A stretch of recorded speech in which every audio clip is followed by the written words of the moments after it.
નમસ્કાર, ગુજરાત ફર્સ્ટમાં આપનું સ્વાગત છે અને મુદ્દાની વાત સાથે હું છું દિવ્યા। મુદ્દાની વાતમાં આજે કયા 5 મુદ્દાઓ પર ચર્ચા કરવાના છે? સૌથી પહેલા એ પાંચે 5 મુદ્દા પર નજર કરી લઈએ, ત્યારબાદ તેના પર વિગતે ચર્ચા કરીશું। સૌથી પહેલો મુદ્દો આજના મુદ્દાની વાતમાં જેના ઉપર ચર્ચા કરવાના છે, ચક્રવ્યૂહમાં યુવરાજ। સતત તપાસ વધી રહી છે। કાનભા કે જે યુવરાજના સાળા હતા તેમની પાસેથી પણ તેમના મિત્રના ઘરેથી પણ 38 લાખ રૂપિયા મળી આવ્યા છે। તેને કોર્ટમાં પણ રજૂ કરવામાં આવ્યા અને હવે આ તપાસમાં જેમ જેમ આગળ તપાસ થઈ રહી છે તેમ તેમ એ સાબિત થઈ રહ્યું છે કે યુવરાજે પૈસા લીધા હોય એવા સબૂતો મળી રહ્યા છે। જો કે તથ્ય શું છે એ આવનારો સમય જ બતાવશે। મુદ્દા નંબર 2 પર નજર કરી લઈએ। આજના મુદ્દાની વાતમાં બીજા નંબરનો મુદ્દો કયો હશે અને બીજા મુદ્દામાં વાત કરીશું ડ્રોપઆઉટનો આ આંકડો ચોંકાવનારો છે। આંકડો રાજકોટથી આવ્યો છે, પરંતુ 19,000 થી પણ વધારે એવા વિદ્યાર્થીઓ છે જેમણે શાળા છોડી દીધી છે, ત્યારબાદ તેનો કોઈ રેકોર્ડ નથી। અને જો રાજકોટમાંથી જ 19,000 વિદ્યાર્થીઓ આવા હોય તો રાજ્યમાં કેટલા હશે? એટલા જ માટે તેના ઉપર ચર્ચા પણ જરૂરી છે, તેના ઉપર નજર કરીશું। એ પહેલા ત્રીજા નંબરના મુદ્દા પર નજર કરી લઈએ। આજના મુદ્દાની વાતમાં ત્રીજા નંબરના મુદ્દા પર વાત કરીશું, ગેરકાયદે બાંધશો તો બુલડોઝર તો આવશે જ। આપણે સતત દ્વારકામાં ડિમોલિશનની કાર્યવાહી જોઈ હતી બેટ દ્વારકાના વિસ્તારોમાં। આજે અમરેલીના ધારીમાં એ તમામ ગેરકાયદે જે દબાણો હતા તેને દૂર કરવામાં આવ્યા છે। 700 જેટલા મકાનો હતા, જો કે અનેક જગ્યા પર સ્વૈચ્છાયિક પણ દબાણો દૂર કરવામાં આવ્યા હતા, અનેક જગ્યાએ બુલડોઝર દ્વારા એ દબાણો દૂર કરવામાં આવ્યા છે, તેના ઉપર વાત કરીશું। એ પહેલા ચોથા નંબરના મુદ્દા પર નજર કરી લઈએ। મુદ્દાની વાતમાં ચોથા નંબરનો મુદ્દો છે ન્યાય માટે આર પારની કુસ્તી। જી હા, જે રીતે પહેલવાનો દ્વારા આરોપ લગાવવામાં આવ્યો હતો કે જે કુસ્તી સંઘના અધ્યક્ષ છે તેમણે જાતીય શોષણ કર્યું છે મહિલા પહેલવાન દ્વારા। આ મુદ્દો ઘણો જૂનો છે અને ત્યારબાદ મહિલાઓએ એ જે પહેલવાનો છે તેમણે પોતાનો વિરોધ અને જે આક્રોશ હતો તે ઠારી દીધો હતો અને તેમણે વિચારી લીધું હતું કે હવે કાર્યવાહી થશે, પરંતુ અત્યાર સુધી કાર્યવાહી નથી થઈ અને ફરી એક વખત જંતર મંતર પર તેમના દ્વારા આ જ મુદ્દાને લઈને વિરોધ કરવામાં આવ્યો છે। સુપ્રીમ કોર્ટમાં અરજી પણ કરવામાં આવી છે, તેને લઈને શું અપડેટ છે પણ જોઈશું। એ પહેલા પાંચમા મુદ્દા પર નજર કરી લઈએ। આજના મુદ્દાની વાતમાં પાંચમા નંબરનો મુદ્દો શું છે? સુદાનમાં દેશનું ઓપરેશન કાવેરી। સુદાન કે જ્યાં ગૃહ યુદ્ધની પરિસ્થિતિ છે અને 15 એપ્રિલથી આ જે ગૃહ યુદ્ધ છે તે શરૂ થયું છે અને આ ઘટનામાં 400 થી પણ વધુ લોકોના મૃત્યુ અત્યાર સુધીમાં થઈ ચૂક્યા છે। જો કે આ વચ્ચે 4000 જેટલા ભારતીયો હજુ પણ સુદાનમાં ફસાયેલા છે અને તેને જ બચાવવા માટે અને તેને જ ફરી ભારતમાં લાવવા માટે ઓપરેશન કાવેરી શરૂ કરવામાં આવ્યું છે અને આ ઓપરેશન કાવેરી જે શરૂ કરવામાં આવ્યું છે તેને લઈને શું અપડેટ સામે આવી રહ્યા છે તેના ઉપર પણ નજર કરીશું મુદ્દાની વાતમાં।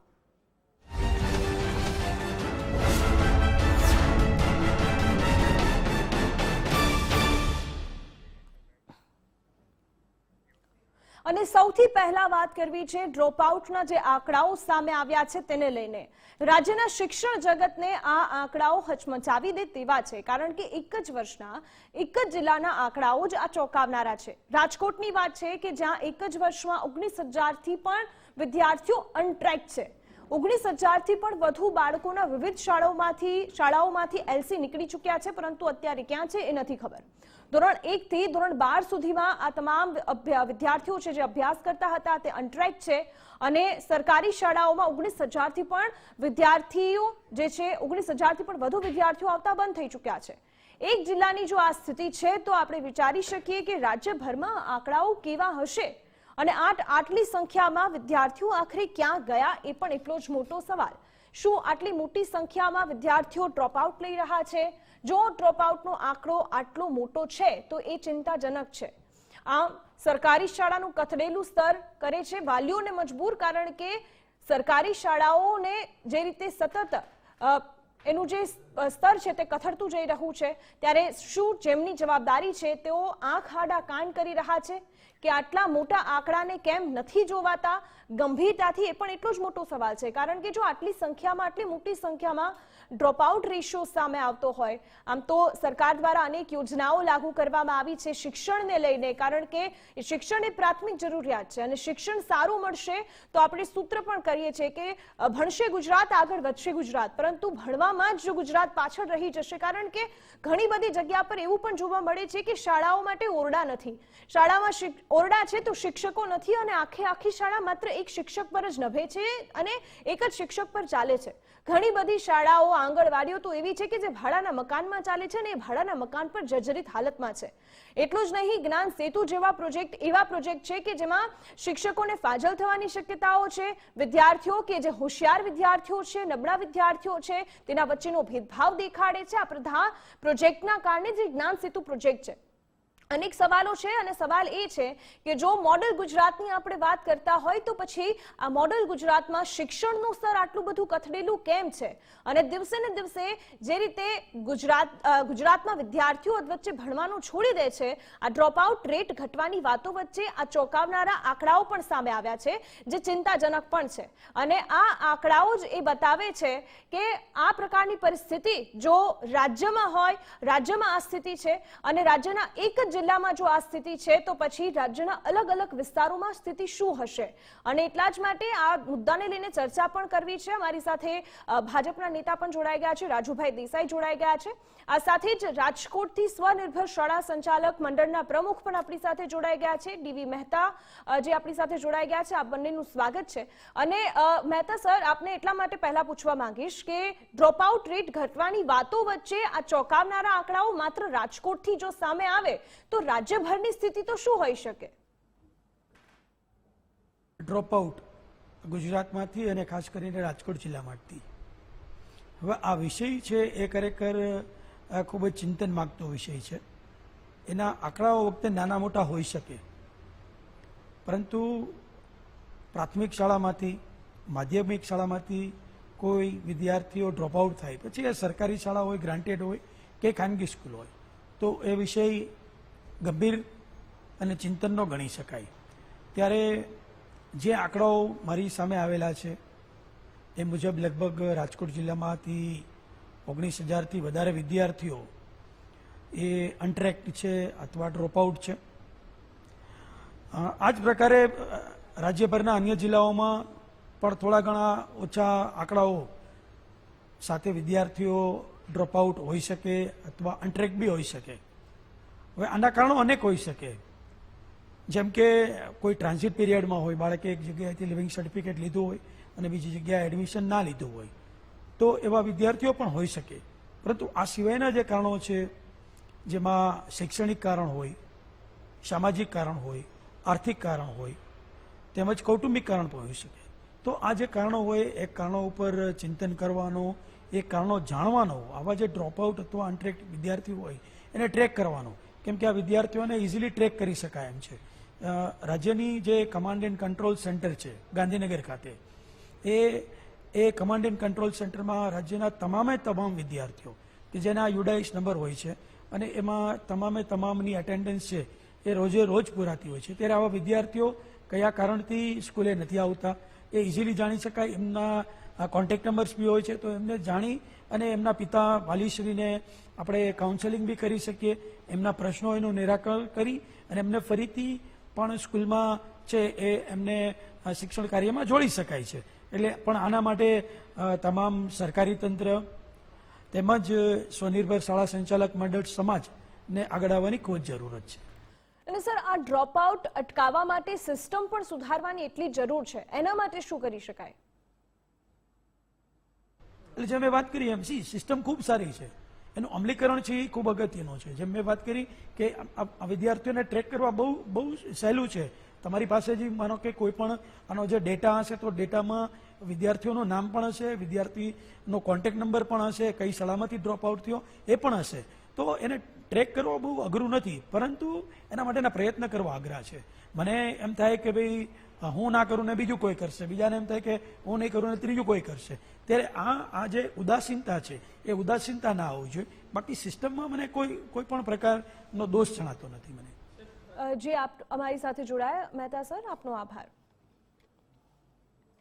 અને હવે ચર્ચા કરીશું કે કેમ આવી સ્થિતિ છે. આપણી સાથે રાજુભાઈ દેસાઈ જોડાઈ ગયા છે, ભાજપના પ્રવક્તા છે, દિગ્વિજય દેસાઈ જોડાઈ ગયા છે, જેઓ કોંગ્રેસના પ્રવક્તા છે.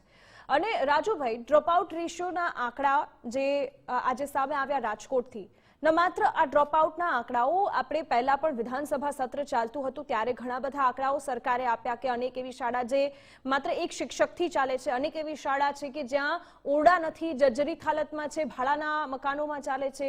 શિક્ષણ માટે જેટલો ખર્ચ બતાવવાનો હોય, જેટલો એના માટે બજેટમાં ફાળવાયો હોય એટલો ખર્ચ પણ થતો નથી. જ્ઞાન સેતુ પણ એના પર પણ એટલા જ બધા પ્રશ્નો ઊભા થયા. જો આ બધી જ પરિસ્થિતિનું નિર્માણ થતું હોય તો પછી કયા અર્થે તમે આને શિક્ષણમાં સ્તર સુધર્યું હોય એવું કહી શકો અને રાજ્યમાં શિક્ષણ ખૂબ સારું બાળકોને મળે છે એવું કહી શકાય?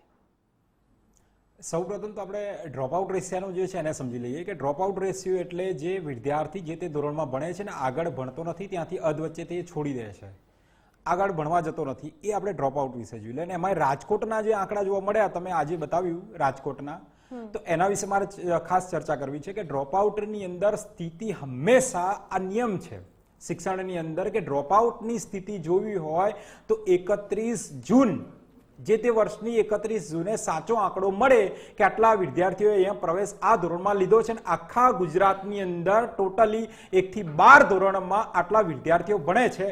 એ આખી યુડાયસ ઉપર કામગીરી છે.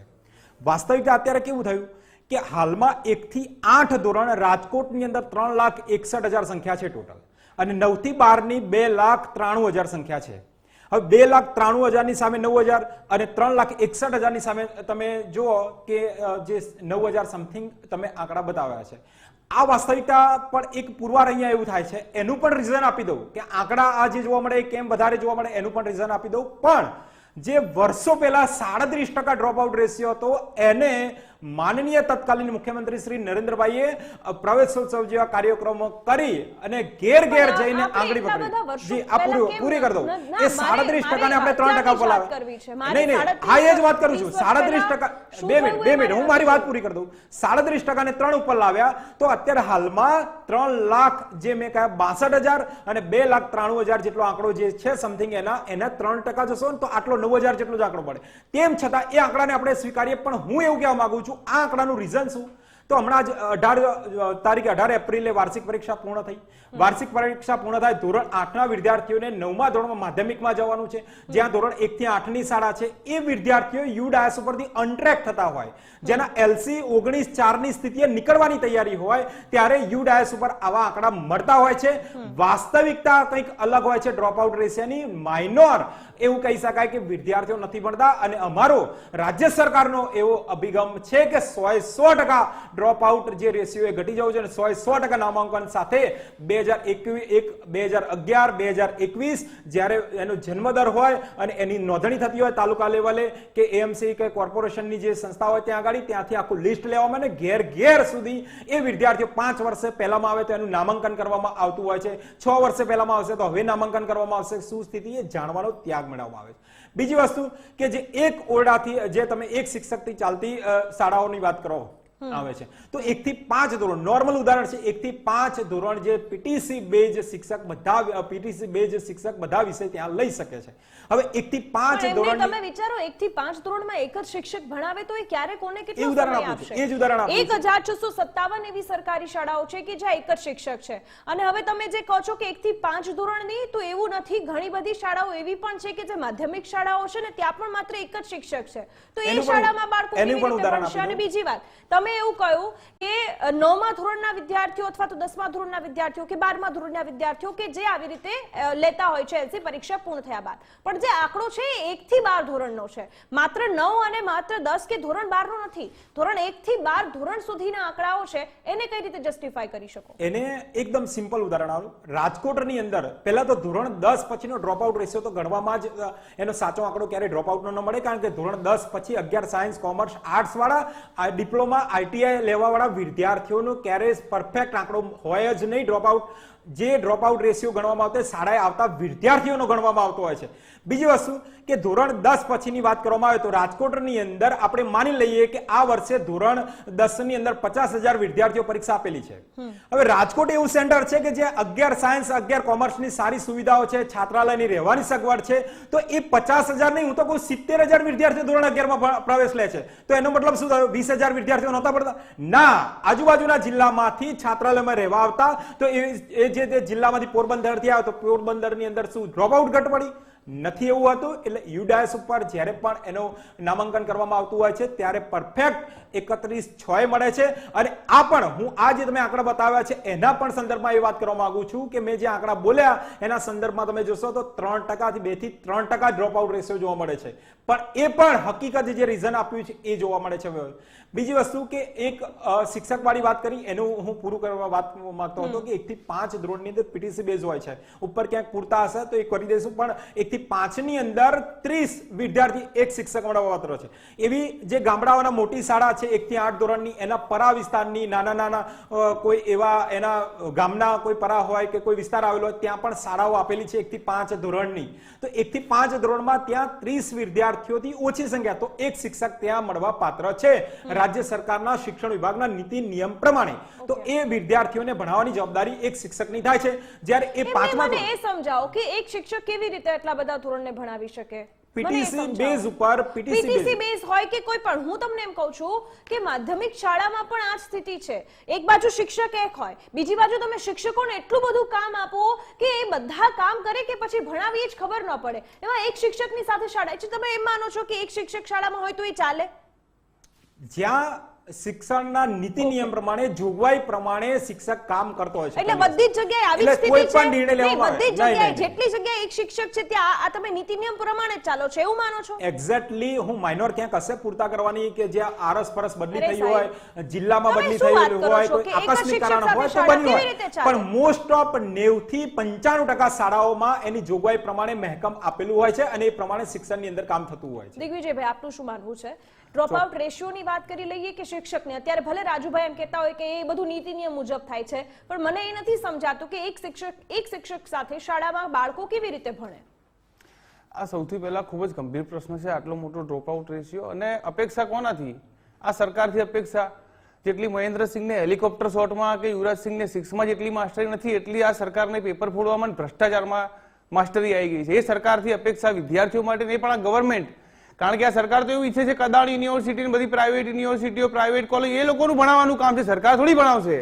સરકારનું થોડું કામ છે ભણાવવાનું. ભણવું હોય તો ભણે ને કઈ નહીં. આજે ભણી આગળ પાછળથી પેપર ફૂટવાના અને બેરોજગારીમાં હેરાન થાય એમના કરતા 19,000 જ્યાં હશે ત્યાં બીજું કંઈક કરી ખાશે. એટલે સૌથી મુખ્ય વસ્તુ છે કે સરકારની નિયત હંમેશા, તમે રાજુભાઈ વાત કરતા હતા પહેલાની વાત, તો હું ડંકાની ચોટ પર કહું, આજે ચેક કરો ગામડાઓમાં જઈને મોટા ભાગની શાળાઓના બિલ્ડિંગ કોંગ્રેસના શાસનમાં બનેલા છે અને પોપડા પડી રહ્યા છે આજે તમારા શાસનની અંદર. દરેક જગ્યાએ જાઓ શું સ્થિતિ છે અત્યારે, કેટલી ગંભીર. અને એક શિક્ષક હોય, એ શિક્ષક ભણાવવાનું બી કામ કરે, ઇલેક્શનનું બી કામ કરે. સાહેબ દિલ્હીથી આવે તો એમની સભાઓ, મારી વાત પૂરી કરી લઉં, દિલ્હીથી સાહેબ આવે તો એમની સભાઓ ભરવાનું બી કામ કરે, કેટલા વૃક્ષો છે વૃક્ષો ગણવાનું બી કામ શિક્ષક કરે. આવા બધા કામ ને એ પછી બી 1 થી 5 ધોરણ સુધી એક જ શિક્ષક ભણાવે. એટલે ખૂબ જ ગંભીર પરિસ્થિતિ. આ સરકારને શિક્ષણની અંદર કઈ પડી જ નથી. શિક્ષણનું માત્ર વેપારીકરણ, માત્ર માફિયાકરણ, મોટી મોટી ફી ઉઘરાવો, જાણે મલ્ટીપ્લેક્સ થિયેટર ખોલતા હોય એ પ્રમાણે સ્કૂલોની મંજૂરી આપી દેવાની. ભણવું હોય તો પ્રાઇવેટ સ્કૂલની અંદર ભરો, હજારો લાખો ફી ભરો, બાકી કોઈ પણ જગ્યાએ સરકારી વ્યવસ્થા કે જ્યાં આગળ વ્યવસ્થા થવી જોઈએ ત્યાં કોઈ વ્યવસ્થાઓ નથી. ખૂબ જ ગંભીર પરિસ્થિતિ છે. અને ગોળ ગોળ વાતો ના કરો. ડ્રોપ આઉટ રેશિયો આ એક જગ્યાએ નહીં, કોલેજોની અંદર પણ તમારા સેમેસ્ટર સિસ્ટમમાં એફઆઈમાં કેટલા વિદ્યાર્થીઓ દાખલ થાય છે, ટીવાયમાં કેટલા બહાર નીકળે છે, ચેક કરી જુઓ એકવાર. ગોળ ગોળ વાતો ના કરવી જોઈએ. અને તમે ભૂતકાળની વાત કરો તો તમારા આપણા માનનીય વડાપ્રધાનનો દાખલો લઈ લો.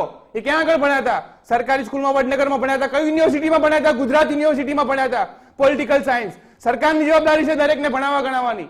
પ્રાઇવેટ યુનિવર્સિટી, પોર્ટ હોય તો પણ અદાણી, યુનિવર્સિટી હોય તો પણ અદાણી, સ્કૂલ હોય તો પણ અદાણી.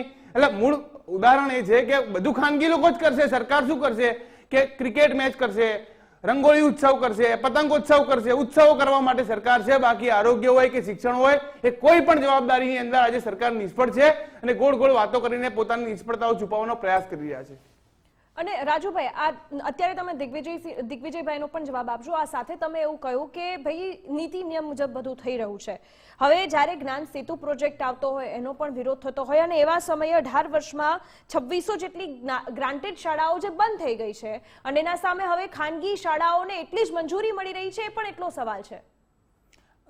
ગ્રાન્ટેડ ફૂલ્લી જે સરકારી શાળાઓ છે એ તો અવારનવાર દર વર્ષે બનતી જ હોય છે નવી, પણ ક્યાં બની? જે ઘણી બધી છે ક્યારે? સરકારી મને મોડેલ ખાલી- શાળાઓ હા, દરેક પણ ક્યાં તાલુકા બની? વાઇઝ મને છે. કોને? તાલુકા વાઇઝ ક્યાં અહીંયા બની? અમદાવાદમાં 4 સંસ્થાઓ, 4 શાળાઓ છે સરકારી, ફૂલ્લી સરકારી બરાબર. જે વાત કરું છું. પણ મારો કહેવાનો મતલબ એ છે કે જે 30% ઓછું પરિણામ લાવતી હોય ધોરણ 10 ની અંદર જે તમે વાત કરી એ જેની સંખ્યા ઘટી હોય અને જે ટ્રસ્ટ સામેથી મંજૂરીનો લેટર મોકલતી હોય કે અમારે આ ટ્રસ્ટ ખાતે જે ચાલુ છે સંસ્થા જે એ બંધ કરવી છે ત્યારે એ બંધ થતી હોય છે. બાકી મહેકમના આધારે એમની પાસે સંખ્યા હોય તો એ ક્યારે બંધ નથી થતી. આમાં શંકાને ક્યાંય સ્થાન નથી. બીજી વસ્તુ કે જે ભાઈએ કહ્યું એ રીતે તો એ ભૂતકાળને વાત કરીને ડ્રોપ આઉટ રેશિયોની મેં ખાલી ગણાવી એમને તો રૂમો સુધી વાત કરી દઉં તો અત્યારે હાલમાં 21,000 રૂમોમાંથી 14,000 રૂમો તો સ્માર્ટ બોર્ડ સાથે ટેકનોલોજી સાથે જી શાળા એપ કનેક્ટેડ રૂમો તૈયાર થઈ ગયા છે અને જે જૂન મહિનામાં ગુજરાતની સરકારી શાળામાં વિદ્યાર્થીઓ ભણતા થઈ જશે. આ એક ઉદાહરણ છે કે સરકારી શાળાઓ અદ્યતન બની રહી છે, શિક્ષણમાં સુધારો. એક નાનું અમથું ઉદાહરણ આપી દઉં કે છેલ્લા 2 વર્ષની અંદર ખાલી આપણે અમદાવાદ શહેરની વાત કરીએ ને તો 97,000 વિદ્યાર્થીઓએ સરકારી શાળામાં એડમિશન ખાનગી શાળામાંથી સરકારી શાળામાં લીધા. એ રીતે આખા ગુજરાતની અંદર 2 વર્ષમાં છેલ્લા 4 લાખ અને છેલ્લા 4 વર્ષની અંદર 11 લાખ વિદ્યાર્થીઓએ ખાનગીમાંથી સરકારી શાળામાં પ્રવેશ લીધો. ખાનગી શાળાઓની વાત કરવામાં આવે જ્યારે નીતિ નિયમથી એ નથી ચાલતી ત્યારે આપણે રોલ મોડેલ બન્યા. એફઆરસી જેવો 2017 ની અંદર ફી રેગ્યુલેટર કમિટી જેવી આખું એક લાવ્યા, આખા ભારત દેશની અંદર રોલ મોડેલ બન્યું. વિદ્યા સમીક્ષા કેન્દ્ર સરકારી શાળાઓના શિક્ષકોનું એની ગુણવત્તા જે શિક્ષણને આપે એમાં વધારો થાય અને દિવસે દિવસે વિદ્યાર્થીના હિતમાં રસપ્રદ શિક્ષણ બને તો વિદ્યા સમીક્ષા કેન્દ્રથી આખા ગુજરાતની સરકારી શાળાઓથી બધાને એને સંલગ્ન શાળા કોઈ પણ હોય એને જોઈન્ટ કરવામાં આવી અને એ ગુજરાતી શાળાઓ જે છે સરકારી શાળાઓ એના શિક્ષકોનું ઓબ્ઝર્વેશન અને એમને માર્ગદર્શન આ બધું જ એકમ કસોટીથી લઈને વાર્ષિક પરીક્ષા હોય કોઈ પણ હોય એ અદ્યતન તરફ જઈ રહ્યા છે. આ એક આખા ભારત દેશની અંદર વિદ્યા સમીક્ષા કેન્દ્ર ક્યાંય નથી, એ પણ એક રોલ મોડેલ છે. તો આ બધી બાબતો એક નાનું એ પણ તમે કહ્યું કે જે જ્ઞાન સેતુનું કહ્યું તો જ્ઞાન સેતુનો અર્થ જે વિરોધીઓ છે એમણે ખૂબ જ રીતે શિક્ષકો ફાજલ પડશે, સ્કૂલો બંધ થઈ જશે, વિદ્યાર્થીઓ ખાનગીમાં જતા રહેશે સરકારી શાળા. આનો પણ હું સ્પષ્ટતા એક ઉદાહરણ દ્વારા કરી દઉં કે એક તાલુકામાં એક શાળા જ્ઞાન સેતુની હશે.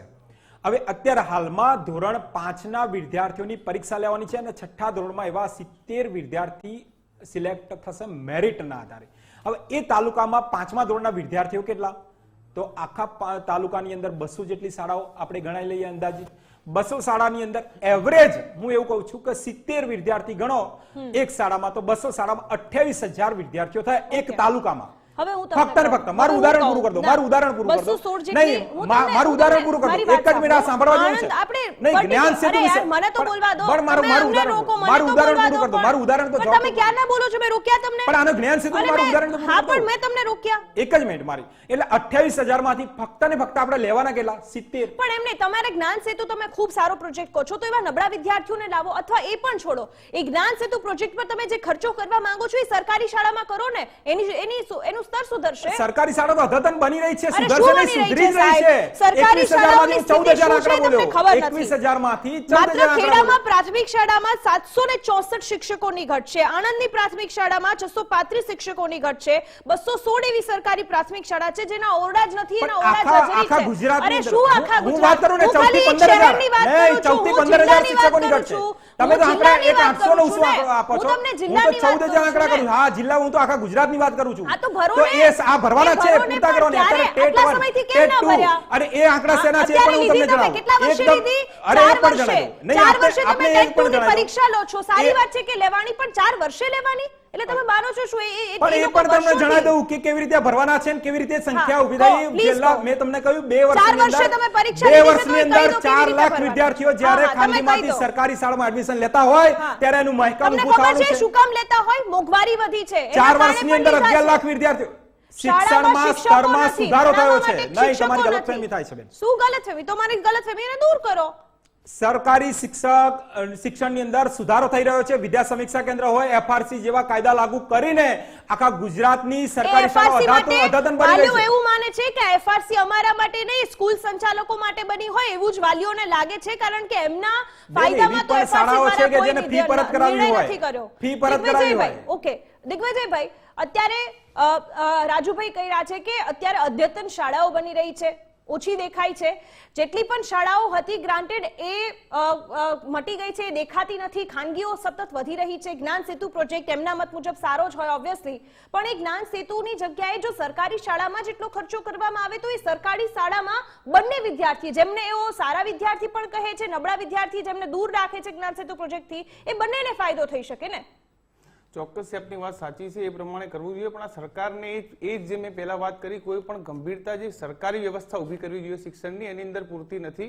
કારણ કે તમે FRC ની વાત કરી, FRC ની અંદર પરિસ્થિતિ એ છે કે હું તમને અમદાવાદની 50 સ્કૂલોના નામ આપું. FRC નો નિયમ છે કોઈ પણ સ્કૂલ પોતાની અંદર કોઈ પણ સ્ટેશનરી વેચવા માટે જબરજસ્તી ના કરે, અને સ્કૂલમાં લાઈન હોય દુકાનોની, સ્કૂલ ડ્રેસ અમારો, ચોપડા અમારા, બધી વસ્તુ અમારી, ફીસ અમે માગીએ એટલી.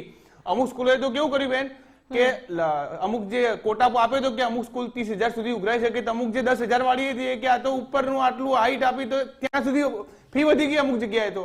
અને કેટલી જગ્યાએ હું તમને કહું સ્કૂલોની માફિયાઓની મનમાની કેટલી છે કે હું તમને નામ સાથે કહું. ઉદ્ગમ સ્કૂલ આરટી ની અંદર પ્રવેશમાં કેટલી મનમાની કરે છે, કેટલા વિદ્યાર્થીઓને દર વખતે હેરાન કરે છે, કઈ જગ્યાએ સરકારને દરેક જગ્યાએ કમ્પ્લેન કરે, વાલીઓ દરેક જગ્યાએ ભટકે તો પણ કોઈ પરિસ્થિતિ ના આવે. આવા દરેક માફિયાઓ શિક્ષણના બની બેઠા છે, જે કોઈ પણ જગ્યાએ ભાગીદાર કરીને બેઠા છે. એ તો ક્યાં કોઈના માન્યામાં છે, સરકારને તો કઈ ગણતા જ નથી. FRC ની વાત હોય, RT ની વાત હોય, કોઈ પણ પ્રાઇવેટ સંસ્થા, કોઈ પણ પ્રાઇવેટ સ્કૂલ એ સરકારના કોઈ પણ નિયમને પાળતી નથી, જ્યારે આમ ધજિયા ઉડાવે છે. અને કેટલી પણ સ્કૂલો છે કે જે FRC ના નિયમ સિવાય જાહેરમાં ફી ઉઘરાવે છે, ડબલ ફી ઉઘરાવે છે, એની કમ્પ્લેન થાય તો પણ કોઈ કાર્યવાહી થાય નહીં. આવી પરિસ્થિતિ છે. એટલે વાતો કાગળ ઉપર અલગ અને નીચે અલગ. એટલે આ પરિસ્થિતિ ના હોવી જોઈએ. શિક્ષણ ખૂબ જ ગંભીર વિષય છે, આવનારી પેઢી તૈયાર કરવાનો પ્રશ્ન છે. અને જે તે સમયે કોંગ્રેસની સરકાર, ગુજરાતની વાત હોય, આ તમને ઉદાહરણ આપી દઉં, રાઇટ ટુ એજ્યુકેશન કાયદો કેટલો ગંભીર, કેટલો સરસ મજાનો કાયદો કે કોઈ પણ ગરીબ બાળક, જ્યાં આગળ કોઈ બાળક મર્સિડીઝ લઈને બી ભણવા જતું હોય ત્યાં ગરીબનું બાળક પણ એ ક્લાસમાં ભણી શકે એવી વ્યવસ્થા, એવું વિઝન સાથે બનાવેલો કાયદો. અને આજે કેટલીક સ્કૂલોમાં આરટીના બાળકોને અલગ અલગ ઓરડામાં ભણાવવામાં આવે, અલગથી એમની સાથે ભેદભાવ કરવામાં આવે, એવા ઉદાહરણો પણ આપણી સામે આ સરકારમાં આવે છે. એટલે આ શિક્ષણની બાબતમાં ખૂબ જ ગંભીરતાથી કામ કરવું જોઈએ, અને તો જ આ પરિણામ આવશે. બાકી જે પ્રમાણે વાતો થાય છે કાગળ ઉપર અલગ હોય, આંકડાઓ અલગ હોય, અને પરિસ્થિતિ એટલી ગંભીર થઈ રહી છે, અને મોંઘવારી અને બીજા ઘણા બધા કારણો છે કે જેના કારણે ડ્રોપ આઉટ રેશિયો વધી રહ્યો છે. ઓકે રાજુભાઈ, મને તમે એ કહો કે 2 વર્ષની અંદર કેટલી સરકારી નવી શાળાઓ બની? જિલ્લા વાઇઝ બેન એના મહેકમના આધારે સરકારી 9 થી 12 ઘણી બધી તાલુકા મથકે બનેલી છે. મોડેલ શાળા મને ખાલી એક નામ ઘણી બધી છે. અમદાવાદની અંદર રજોડા ગણી લો તમે, સાણંદ વિધાનસભામાં જ આ વાત સામે આવી છે કે 2 વર્ષની અંદર એક પણ સરકારી સ્કૂલ નથી બની. કેમ નથી બની? એની સામે ખાનગીઓ તો ઘણી બધી બની છે. બીજી વાત જે વિધાનસભામાં જ રજૂ થઈ હતી, તમે કહી કે ભાઈ શિક્ષકો 1 થી 5 ધોરણમાં એક હોય તો ચાલે, કઈ વાંધો નહીં. અમદાવાદ જિલ્લાની જ આપણે વાત કરીએ ને તો 1 થી 5 ધોરણના અભ્યાસમાં 388 શિક્ષકોની ઘટ છે. ગાંધીનગરમાં 133 શિક્ષકોની ઘટ છે.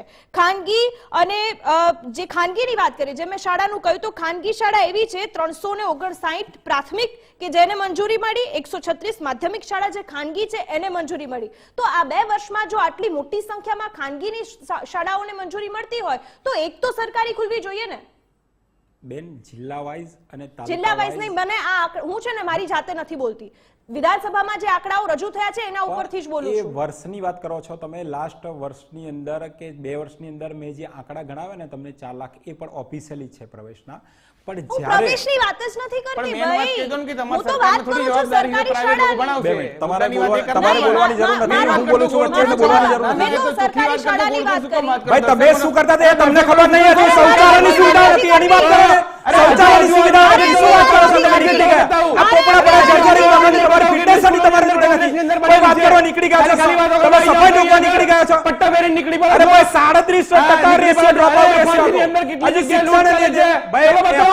FRC ચલો અત્યારે બતાવું તમને કેટલી બાજુમાં જગ્યાએ લૂંટ ચાલે રાજસ્થાન છે. છે ભાઈ, બાજુમાં ખાલી રાજસ્થાન વાતો કરવા આવી જાઓ છો અહીંયા આગળ. રાજસ્થાન દર્શકોનો સમય બગાડશો નહીં, જવાબ આપો. ઓકે, મારી પાસે સમય નથી. મારે બીજા મુદ્દા લેવાના છે. મારે બીજા મુદ્દા લેવાના છે. મારી પાસે વધારે સમય નથી. મને ખાલી તમે એ જવાબ આપો કે તમે જે મને કહ્યું કે સરકારી શાળાઓ જિલ્લા વાઇઝ બની છે, તો એ તમે કોર્પોરેશનની 30 શાળાઓ ઘણી વાર તમે ખાલી પડ્યા ને. આમાં બેન અત્યારે 30 શાળાઓ ખાનગીની કોર્પોરેશનની શાળાઓ બોલું બને છે. છું. ઓકે, અંગ્રેજી આપણે બીજી માધ્યમની વાત 30 કરીએ. શાળાઓ બોલું તમે છું ખાલી બેન. શાળાની વાત છેલ્લે. કરી, તમે અને ખાલી 4 લાખ શાળાની વાત વિદ્યાર્થીઓ 11 લાખ કરી. વિદ્યાર્થીઓ એમને ના થાય બેન. એ રીતે પોરબંદરની થોડા 7 એવી શાળા છે કે જ્યાં હજુ સુધી વીજળી નથી, પોરબંદરની 9 એવી શાળા છે કે જ્યાં ઓરડા નથી, જુનાગઢની 127 એવી શાળા છે કે જ્યાં ઓરડા નથી, પોરબંદરની 7, જુનાગઢની 54 શાળા એવી છે કે જ્યાં દિવાલ નથી, 8 એવી શાળા છે જામનગરની કે જ્યાં એક જ શિક્ષક છે, તો દ્વારકામાં તો આવી 46 શાળાઓ છે કે જ્યાં એક જ શિક્ષક છે. હા, એનો પણ તમને આંકડા ટૂંકમાં મારી પાસે સમય નથી. હા, સોર્સના માધ્યમથી આ તમે જે બોલ્યા તમે ને બધું સોર્સના માધ્યમથી હા, કહો છો, તમે હું જે તો આંકડાના સોર્સના માધ્યમથી માધ્યમથી લાવ્યા હોય અરે યુડાસની વિધાનસભાના અંદર આંકડા છે. ખોલીને યુડાસની જોઈ લેજો અંદર તમે. એન્ટ્રી કરવાની હોય છે. આ પણ હું બોલું છું. ખોલીને હા, જોઈ હું એ જ લેજો. કહું છું. વિધાનસભાના આંકડા હું એ જ સ્વીકારું છું. સ્થાનિક પરિસ્થિતિના આધારે વીજ કનેક્શન કે વોટએવર જે પણ પ્રોબ્લેમ હોય એ પૂરતા કરવાની પણ રાજ્ય સરકારે જવાબદારી સ્થાનિક લીધી problem તો છે એક અને કરવાની છે દિવસ પૂરતા. હોય, એક બે દિવસ પણ જ્યારે હોય. કોઈ આંકડા શિક્ષણની અંદર આવતા હોય, યુડાસ ની અંદર ફોર્મ ભરાતું હોય ને યુડાસ ના આધારે આવતા હોય, ક્યાંક કોઈનો રહી જાય તો યુડાસ ની અંદર બાકી બોલતો હોય તો એ બાકી બોલે છે. પણ જ્યાં પૂરતા હશે તે રાજ્ય સરકાર કટિબદ્ધ છે અને એ વિષયને પ્રશ્નને અગ્રિમતા લઈ અને આ પૂર્ણ કટિબદ્ધ કરશે. શબ્દ છે ને, આ કટિબદ્ધ શબ્દ કદાચ રાજ્યના દરેક લોકો સાંભળીને કંટાળી ગયા. બેન, 4 કારણ લાખ કે એમનું જ્યારે હોય admission ત્યારે તો આ ના શબ્દ થાય ને. આવે 4 છે લાખ કે admission, કટિબદ્ધ. 11 લાખ જી. admission છેલ્લા 4 વર્ષમાં રાજુભાઈ બોલ્યા. અને દિગ્વિજયભાઈ, આપ અમારી સાથે જોડાય બદલ આપનો આભાર. અન્ય મુદ્દા પર નજર કરીશું એક બ્રેક બાદ. વિરામ બાદ આપનું સ્વાગત છે. અન્ય મુદ્દા પર નજર કરીએ તો ભાવનગર તોડકાંડનો આરોપી 5 દિવસના રિમાન્ડ પર છે. કાનભા ગોહિલના 5 દિવસના રિમાન્ડ કોર્ટે મંજૂર કર્યા છે. સેશન્સ કોર્ટે 29 એપ્રિલ સુધીના રિમાન્ડ આપ્યા છે. કાનભા ગોહિલ કે જેમની પાસેથી 38 લાખ રૂપિયા જે કબજે કરવામાં આવ્યા હતા, પોલીસ દ્વારા તપાસ હાથ ધરવામાં આવી હતી અને આ તપાસ દરમિયાન કાનભાના મિત્રના ત્યાંથી 38 લાખ રૂપિયા મળી આવ્યા હતા. જોકે એસઆઈટીએ કાનભા ગોહિલ પાસેથી રોકડ રિકવર કરી છે અને ખંડણી કેસમાં હવે યુવરાજ સહિત અન્ય લોકો પણ પકડાયા છે. ડમીકાંડના નામ છુપાવવા તોડ કર્યાનો આરોપ હતો અને 6 લોકો સામે પોલીસ ફરિયાદ દાખલ થઈ હતી. જોકે યુવરાજસિંહના 7 દિવસના રિમાન્ડ મંજૂર કરવામાં આવ્યા હતા અને ભાવનગરમાં જ્યારે આગળ તપાસ કરવામાં આવી પોલીસ દ્વારા, ત્યારે કાનભા ગોહિલ પાસેથી પણ 38 લાખ રૂપિયા રિકવર કરવામાં આવ્યા હતા. રાજકીય વિશ્લેષક જગદીશ મહેતા અમારી સાથે જોડાઈ ગયા છે. અને જગદીશભાઈ, જે રીતે આપણે સતત યુવરાજસિંહના આ તોડકાંડને લઈને સતત રોજને રોજ કોઈ નવી અપડેટ સામે આવી રહી છે, પરંતુ યુવરાજસિંહ અને તેની સાથે જોડાયેલા તમામ લોકોની વાત કરીએ અને ખાલી યુવરાજસિંહની વાત કરીએ તો યુવરાજસિંહ કે જે તમામ મોટી સંખ્યામાં એવા વિદ્યાર્થીઓ છે કે જેમનો વિશ્વાસ છે યુવરાજસિંહ પર, પરંતુ જેમ જેમ આ રિકવરી અલગ અલગ જગ્યાએથી થઈ રહી છે એના ઉપરથી એવું લાગી રહ્યું છે કે જે આ તોડકાંડ છે તેમાં ક્યાંક યુવરાજસિંહ પણ સંડોવાયેલા હોઈ શકે.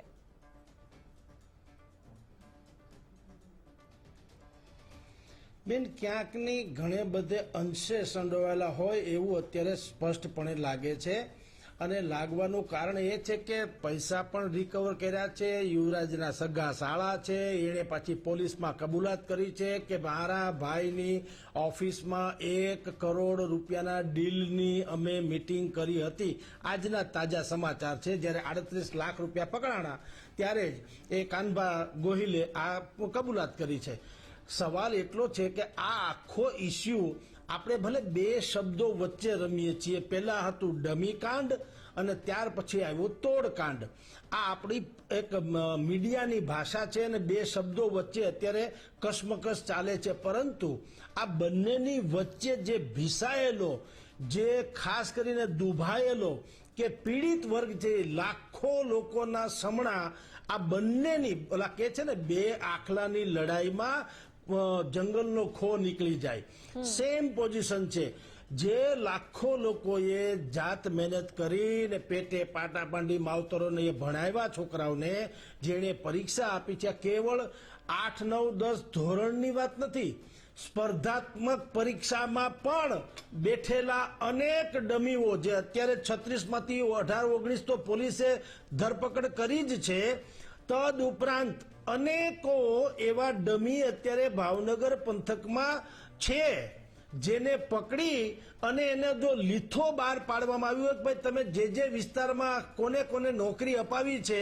બેન દિવ્યાબેન, તમને જાણીને એક આશ્ચર્ય થશે, 250 જેટલા કોર્ટમાં આવી રીતે ઘૂસી ગયા છે, જુદી રીતે ડમી પરીક્ષા આપી છે અને કેટલાકે તો ખોટા સર્ટિફિકેટ્સ, જેમ કે પોતાની જાતને દિવ્યાંગ ગણાવ્યા હોય અને એ પછી ત્યાં દિવ્યાંગના કોટાના આધારે ત્યાં કોર્ટમાં બેલીફ કે ક્લાર્ક થઈ ચૂક્યા છે.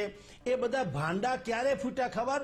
ત્યાર પછી જ્યારે સ્પોર્ટ્સના કોટામાં એનાથી ઉપરની જ્યારે કોઈ કેટેગરીઝની પરીક્ષા આવી ત્યારે જે લોકો દિવ્યાંગના કોટા ઉપર કોર્ટમાં આવ્યા હતા એ જ ઉમેદવારે પાછું સ્પોર્ટ્સ કોટામાં કબડ્ડી અને ખોખોના કોટામાં એમ કે અમને આનાથી મોટી પદવીમાં એને પરીક્ષા આપીને આ કૌભાંડ જે તે સમયે પણ છાપામાં છપાયેલું 1980ની સાલથી આ ચાલે છે અને મધ્યપ્રદેશના વ્યાપમ કરતા પણ સૌથી મોટું અને વિરાટ વિશાળ અને ખતરનાક એવું આ કૌભાંડ છે.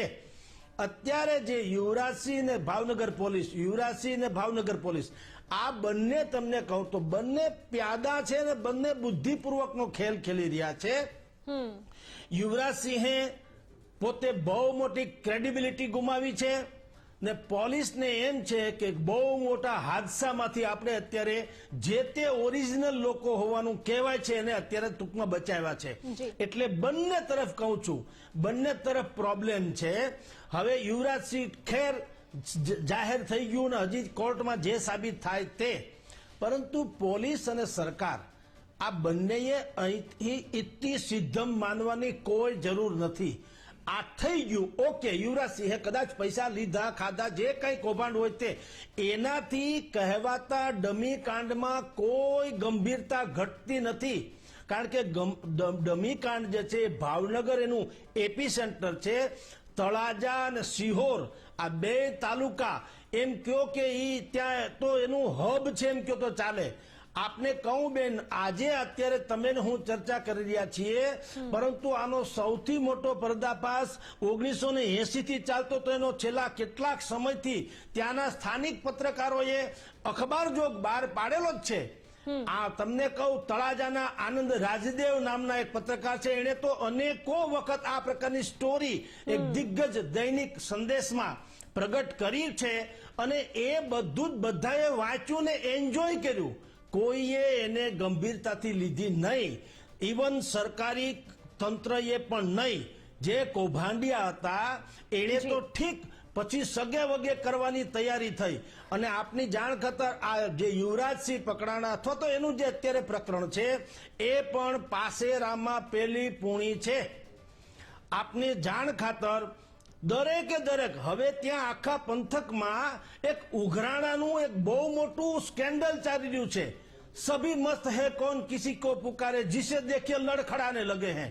જેના હાથમાં જે પરચો આવે ઈ જે તે ડમી કાંડમાં સંડોવાયેલા હોય એને ત્યાં જઈને કહે છે કે આજ અથવા કાલમાં તમારું નામ પણ જાહેર થાય એમ છે અને જો અમુક રકમ આપો તો અમે એ દબાવી શકીએ એમ છે. આ આખા પંથકમાં ભાવનગર પંથકમાં અત્યારે ચાલી રહ્યું છે મોટા પાયે કૌભાંડ ઉપરથી જ એક નવું કૌભાંડ પણ થઈ રહ્યું છે. પણ જગદીશભાઈ, ખૂબ ટૂંકમાં જાણવા માંગીશું, બે વસ્તુ અત્યારે થઈ રહી છે. તો યુવરાજસિંહ અને તેના સાથે જોડાયેલા તમામ લોકોની ઉપર તપાસ થઈ રહી છે, આરોપો લાગી રહ્યા છે, અને બીજી બાજુ ડમી કાંડ કે જે ખરેખર જે ડમી કાંડ થયું છે જેમાં એ ડમી પરીક્ષાઓ આપનારા લોકો છે એમને પણ પકડવામાં આવી રહ્યા છે. કદાચ ડમી કાંડ યુવરાજનો જે કેસ ચાલી રહ્યો છે એના કરતાં ઘણું મોટું છે, કારણ કે વર્ષોથી એ ચાલતું હોય, પરંતુ હાઇલાઇટ માત્ર યુવરાજસિંહ થઈ રહ્યા છે. હાઇલાઇટ એ ડમી કાંડ નથી થઈ રહ્યો કે જેના ઉપર સૌથી વધારે ચર્ચા થવી જોઈએ કે આટલા વર્ષોથી આ થઈ રહ્યું હતું, આટલા વર્ષોથી થયું છે, તો આટલા સમયમાં કેટલાય એવા લોકો હશે ન માત્ર ભાવનગર પરંતુ આજુબાજુના તમામ જિલ્લાઓના.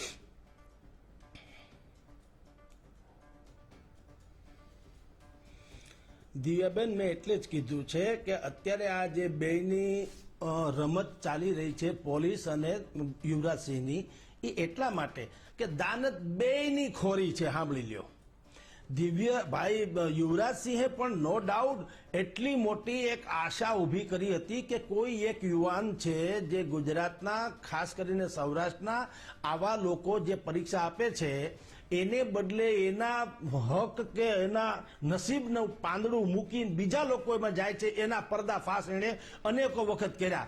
પરંતુ આમાં પ્રોબ્લેમ ક્યાં થયો છે, યુવરાજસિંહે પણ દરેક બાબતમાં પ્રેસ આઉટ કરવામાં, મીડિયામાં પબ્લિસિટી મેળવવામાં અને પ્રેસ કોન્ફરન્સ યોજવામાં, જેમ મેં તમને કીધું તેમ દિલ્હીમાં ચૂંટણી થયા પહેલા અરવિંદ કેજરીવાલનો પહેલો ફેસ જ્યારે એ અન્ના હજારે સાથે આંદોલનમાં હતા ત્યાર પછીની વાત કરું, આટલા મોટા થોથા લઈને કહેતા હતા કે ફલાણાભાઈ ભ્રષ્ટ છે, ઢીકણાભાઈ ભ્રષ્ટ છે, અમારી પાસે બધા દસ્તાવેજ છે. પછી જ્યારે એ ફેણ માંડીને ગાદી ઉપર બેસી ગયા ત્યારથી શરૂ કરીને આજ તમે ને હું અત્યારે ચર્ચા કરીએ છીએ, હરામ છે એક પણ કહેવાતા ભ્રષ્ટાચારીનો વાળ પણ વાંકો થયો હોય તો બધાય ટેસડા કરે છે. ઉલટાના કેજરીવાલ અત્યારે એની સાંઠગાંઠ કરી રહ્યા છે કે ભાઈ મોદીને પછાડો ને આપણે બધા ભેગા થઈ જાવ. સવાલ આ કેસમાં પણ આવો જ છે. યુવરાજ સિંહે જેટલા કૌભાંડો અત્યાર સુધીમાં પ્રેસમાં ઉજાગર કર્યા એને બદલે કાનૂની રીતે જો કોઈની વ્યવસ્થા કરી હોત, સારા એડવોકેટની, સારા કોઈ જાહેર અપીલ કરી શકાય એવા વ્યક્તિની, અને પ્રત્યેકના FRI નોંધવાની, કોર્ટમાં કેસ કરવાનો કે એ પ્રકારની એક કાનૂની પ્રક્રિયા કરી હોત, અથવા તો પોલીસને એમ કીધું હોત કે તમે અમને સાથ આપો, એ પણ પ્રેસમાં કહી શક્યા હોત કે મારી પાસે એક સ્ફોટક આખો દારૂગોળા જેવો જ મારી પાસે આખો વિગત છે, જો પોલીસ તંત્ર મને સહકાર આપવા માંગતું હોય તો હું આખો આ જે કૌભાંડ છે એ બહાર પાડું ને કરોડો લોકો એટલે કે લાખો પરીક્ષાર્થીઓના નસીબાડેનું પાંદડું જેને ફિટ કરી દીધું છે હું એને ઉજાગર કરવા માંગુ. એને બદલે પોતે પબ્લિસિટી મેળવી, પોતે ધૂમ ધડાકા કર્યા અને હીરો બની ગયા ચારેકોર ને પોતે બ્લુ આમ ટીક થઈ જાય પોતાના ટ્વીટ્સ ઉપર કે પોતાના ઇન્સ્ટાગ્રામ ઉપર, એટલે રાજીના રેડ થતા રહ્યા. એને કારણે શું થયું, જે પરિણામ અત્યારે થયું તે આપણે જાણીએ છીએ. પોલીસ, તમારો જે પ્રશ્ન છે તે કે વાત એવી થઈ ગઈ કે તમે ભીતરથી તોડકાંડ શરૂ થયું, એ તોડકાંડને ઢાંકવા જ્યારે પોતા દરેક વસ્તુ કહું, પાપને પીપળેની ટોચની ડાળ ઉપર ચડીને પોકારવાની ટેવ હોય છે. દુનિયામાં કોઈ એવો અપરાધી નથી કે જે કશું જ પોતાનું કંઈ એવું છોડ્યા વગર જાય. અંતે પોલીસને રાજકારણીઓને આટીમાં લેવાની કોશિશ કરી અને રાજકારણીઓને આટીમાં લેવાની કોશિશ કરી એટલે આના ભંડાફાડ પણ થઈ ચૂક્યો છે. એટલે અત્યારે જે દ્વંદ્વ યુદ્ધ ચાલે છે પોલીસ વર્સિસ યુવરાજ, કે કોણ તું મોટો કે કોણ હું તાકાત વાળો, આ બંનેનું થશે. પરંતુ આ બંનેની લડાઈનું જે પરિણામ આવે તે આનાથી જે લોકોના સપના, હજારો લોકોના સપના જે રોળાઈ ચૂક્યા છે અને ડમીના નામે જે લોકો ખોટા પોતે લાયકાત નહીં ધરાવતા હોવા છતાં સરકારી તંત્રના નોકરી મેળવી અત્યારે પણ નોકરી કરી રહ્યા છે, કેટલાક તો નિવૃત્ત પણ થઈ ગયા છે. એટલે આ બંનેના દ્વંદ્વ યુદ્ધમાં જેને નુકસાન થવાનું છે ને તો યથાવત નુકસાન છે જ. જો સરકારી તંત્રમાં ખરા અર્થમાં દાનત હોય તો આની પાસે બધા ન્યાના સ્થાનિક પત્રકારો પાસેથી વિગત મેળવી અને બધાના ડેટા કલેક્શન ખુલ્લા કરે તો આ વાત સાબિત થઈ શકે એમ છે. જી જગદીશભાઈ, આપ અમારી સાથે જોડાયા બદલ આપનો આભાર. વાત કરીએ અમરેલીની કે જ્યાં ધારીમાં આજે મેગા ડિમોલેશનની કામગીરી હાથ ધરવામાં આવી. અહીં શહેરમાં દબાણ ખડકી દેવામાં આવ્યા હતા, જેના ઉપર તંત્રનું બુલડોઝર ફરી વળ્યું છે. ડિમોલેશન કરતા પહેલા જ અહીં તમામ લોકોને જાણકારી આપી દેવામાં આવી હતી અને કોઈ પણ પ્રકારના ભેદભાવ વિના દબાણ દૂર કરવામાં આવશે તેવું કહેવાયું હતું. જોકે આ દબાણ દૂર કરવાની કાર્યવાહી શરૂ કરવામાં આવી એ પહેલા અનેક લોકો પોતાનું જે દબાણ કર્યું હતું ત્યાંથી સ્વૈચ્છિક પોતાના દબાણ હટાવી લીધા હોવાની પણ જાણકારી સામે આવી હતી. ફારૂક કાદરી વધુ જાણકારી સાથે જોડાયા છે. ફારૂક, આજે જે અમરેલીમાં મેગા ડિમોલેશનની કાર્યવાહી કરવામાં આવી હતી, કયા કયા વિસ્તારમાં ડિમોલેશનની કાર્યવાહી કરાઈ હતી, અંદાજે કેટલા એવા દબાણો હતા જેને દૂર કરાયા છે? અમરેલી જિલ્લાના ધારી વિસ્તાર છે. ધારી વિસ્તારમાં જે વન વિભાગની કચેરી છે, વન વિભાગની કચેરીથી જ ડિમોલેશનની કામગીરી આજથી સવારથી શરૂ કરવામાં આવી હતી. જ્યારે મહત્વની વાત એ છે કે ધારી શહેરમાં 700 જેટલા દબાણો હતા, તમામ દબાણો છે તે દૂર કરવા માટે તંત્ર છેલ્લા 8 દિવસથી મહેનત કરી રહ્યું હતું. વચ્ચે લગભગ ઈદ અને પરશુરામ જયંતિ હોવાને કારણે તંત્ર દ્વારા આ દબાણકર્તાઓને મોહલત પણ આપવામાં આવી હતી અને મોહલત આપ્યા બાદ આજે 400 જેટલા પોલીસ કર્મીઓ, 2 ડીવાયએસપી, 3 પીઆઈ અને 21 જેટલા પીએસઆઈ સાથે ધારી શહેરમાં ડિમોલિશન હાથ ધરવામાં આવ્યું હતું. વન વિભાગની કચેરીથી ડિમોલિશનની કામગીરી શરૂ કરી યોગી ચોક અને મુખ્ય મેન બજાર છે, જે શાક બકાલા માર્કેટ છે, ત્યાં પણ જે દબાણો હતા તે સ્વેચ્છાએ 50% જેટલા દૂર કરવામાં આવ્યા હતા. પરંતુ જે પાકા દુકાનો કરી લીધી હતી, આવી તમામ દુકાનો છે તે દુકાનોને તોડી પાડવાની કાર્યવાહી તંત્ર દ્વારા હાથ ધરવામાં આવી હતી. વહીવટી વિભાગના લગભગ 7 જેટલા વિભાગોમાંથી અધિકારીઓ છે તે ઉપસ્થિત રહ્યા હતા અને મેગા ડિમોલિશન હાથ ધરવામાં આવ્યું હતું. સવારથી કોઈ અનિચ્છનીય બનાવ પણ ન બનવા પામ્યો હતો, કેમ કે પોલીસનો પૂરતો બંદોબસ્ત ગોઠવી દેવામાં આવ્યો હતો. અમુક લોકો દ્વારા વાતો વિચારવામાં આવી હતી, પરંતુ જે લોકો છે તંત્ર દ્વારા અપીલ કરવામાં આવી હતી કે કોઈ મંદિર મસ્જિદ કે કોઈ પણ એવી ધાર્મિક જગ્યા છે તેને તંત્ર કોઈ અત્યારે અડચણ દૂર કરવા નથી, પરંતુ હાલમાં જે રીતે ધારી વિસ્તાર છે આ ધારી વિસ્તારમાં સમગ્રપણે ડિમોલિશન શાંતિપૂર્ણ માહોલમાં પૂર્ણ થયું છે। જી ફારૂક, આપનો આભાર જાણકારી બદલ। કુસ્તી સંઘના અધ્યક્ષ સામે સુપ્રીમ કોર્ટમાં અરજી કરવામાં આવી છે। બ્રિજભૂષણ સામે એફઆઈઆર નોંધવા માટે 7 પહેલવાનો દ્વારા આ અરજી કરાઈ છે। કાર્યવાહીની માંગ સાથે આજે જંતર મંતર પર ધરણા પણ કરવામાં આવ્યા હતા। 7 મહિલા પહેલવાનોનો જાતીય શોષણનો આરોપ તેમના ઉપર લગાવવામાં આવ્યો હતો। ધરણા બાદ દિલ્હી પોલીસે હવે તપાસ માટે રિપોર્ટ પણ માંગ્યો છે। આરોપ પર ખેલ મંત્રાલયે કમિટી બનાવી હતી, જો કે 3 મહિના વીતી ગયા છે છતાં પણ આ કમિટીનો રિપોર્ટ નથી આવ્યો અને એટલા જ માટે ફરી એક વખત આ તમામ મહિલા પહેલવાનો ધરણા પર બેઠી છે।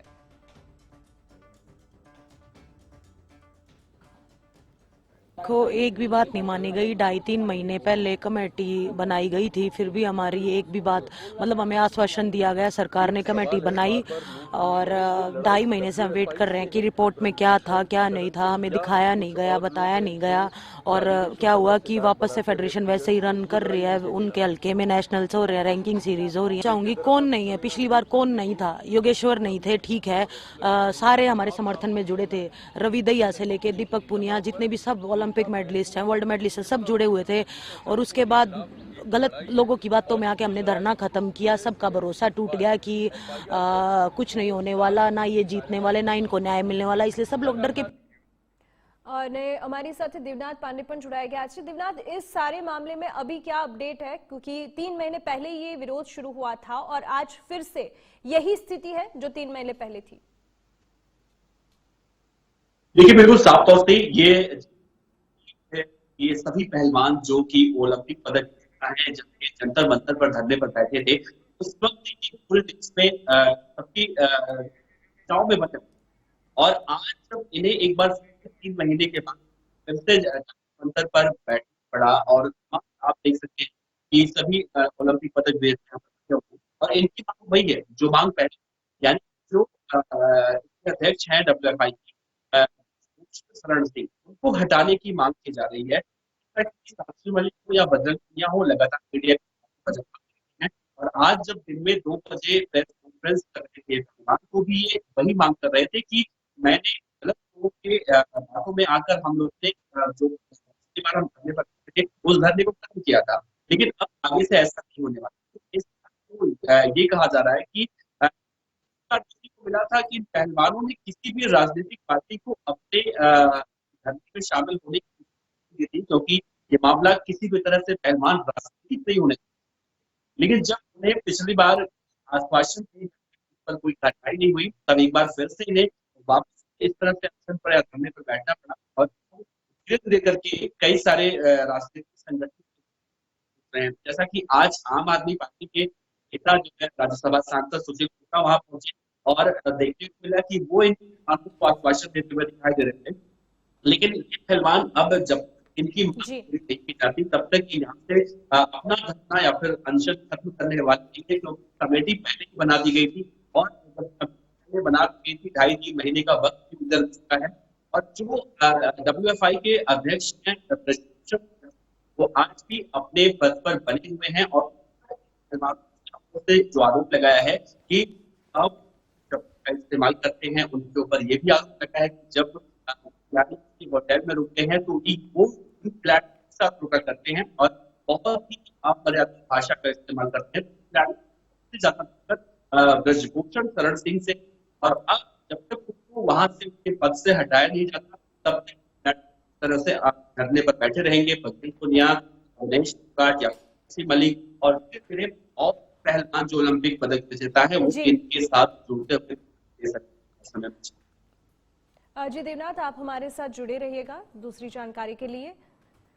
અને મુદ્દાની વાત કરીએ તો સુદાનમાં બળવા માટે સૈન્ય અને પેરામિલિટરી રેપિડ ફોર્સ વચ્ચે 15 એપ્રિલથી ચાલી રહેલી લડાઈનો 10મો દિવસ છે, જેમાં અત્યાર સુધીમાં 413 લોકોના મોત થયા છે, 3,551 લોકો તો ઘાયલ થયા છે।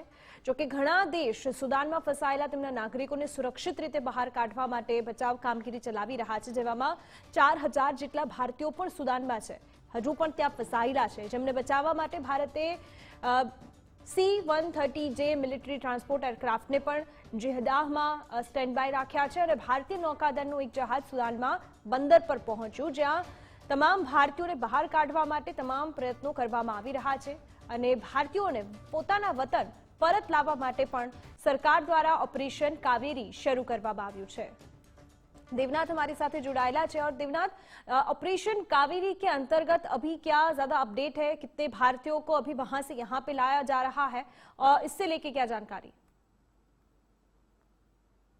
देखिए, बिल्कुल साफ तौर से जिस तरह से सूडान के अंदर की स्थिति बनी हुई है पिछले 10 दिनों से लगातार देखने को मिलता है, वहां पर जो चाहे अर्धसैनिक बल सेना के बीच जो टकराव देखने को मिल रही है अपने को लेकर, शासन को लेकर, उससे वहां पर रहने वाले जो और देशों के नागरिक हैं उन्हें बहुत ज्यादा दिक्कतों का सामना करना पड़ता है। और सबसे पहले दिल्ली के जो फ्रांस के दूतावास से आज एक बयान निकल सामने आया कि 28 देश के 388 लोगों को वहां से निकाला गया है फ्रांस की तरफ से।